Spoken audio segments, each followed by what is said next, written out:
So in this case, if you want to add angle values, then that also you can do pretty easily. So in this case, let's just make another line of length 100. So I'm going to go to 100 and enter. Now this length is again 100. And now from here, I want it to incline at an angle of exactly 30 degrees. So now instead of typing 3030, I'm going to type this angle sign. Now this angle sign is on your keyboard. It's right next to the M key. So just press shift key, press and hold shift key, and then press the angle sign key and it will add the angle sign. Now type in 30 and press enter, and AutoCAD will now take this value as angle, not as distance. So if you move your cursor now, you're going to see angle override here, which is now set to 30 units. So if you now move your cursor, the length will change here, but not the angle. So all you need to do is now type in the length. So maybe I'll type 50, enter, and here it is. So now the length of this line is 50 and it is inclined to an angle of 30 degrees with respect to positive side of x-axis. Now to exit the command, press enter key. And this was the line tool. Now in this case, I specified the angle right here using the line command, but there is an option that can help you do this pretty easily as well. So for that, I'll once again go to line tool, and now on the status bar, I have this option here called polar tracking. Now this polar tracking will help you specify any angle that you want. So I'm going to now click on this arrow which is right next to polar tracking, and the angle currently set is 90 degrees. I'll change it to 30 multiples, so 30, 60, 90, 120 and so on. Now I'll click at a point and I'll move my cursor to the right, and you can see that I have an angle, this green line, at an angle of 0 degrees.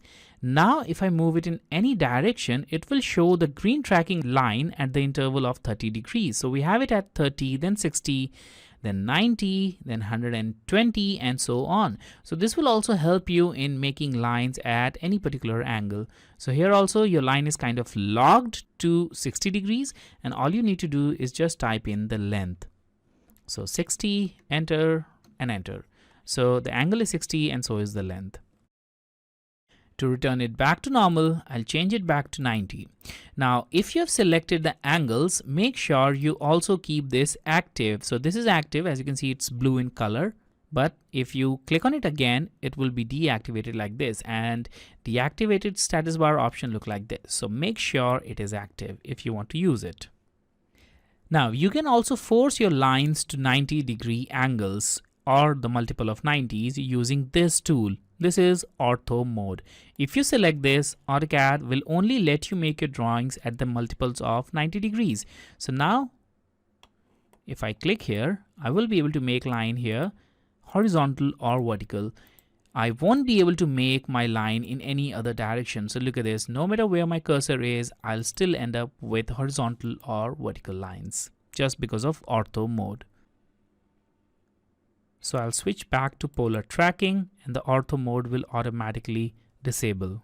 Now let's talk about another method which can help you make drawings again pretty easily, and that is dynamic input. So if I go to line command and if I start it, you'll notice that I only have the cursor here, but if you press F12 function key, you'll end up with these extra tooltips. Now this is the dynamic input feature, and right now on my status bar I have it here. So you can just click here to activate or deactivate it, or you can also use its function key F12. So now I've deactivated, it's no longer visible.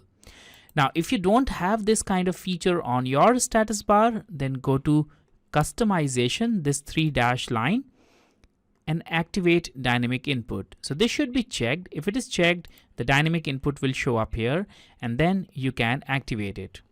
Once active, you'll have it like this. Now click at a point, and this time you'll have the length as well as angle, and you can directly type in the values.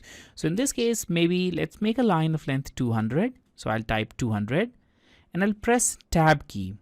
Now the length will be logged and you can add the angle value. So let's type 45 for the angle and I'll press enter.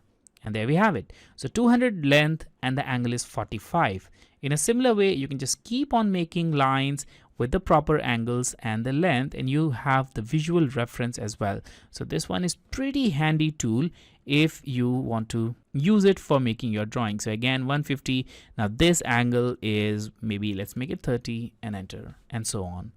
To exit this, once again, I'll press enter. So these are the basic modes of making drawing in AutoCAD. In the next video, we'll talk about other draw and modify tools, and we'll make a very simple drawing using those draw and modify tools.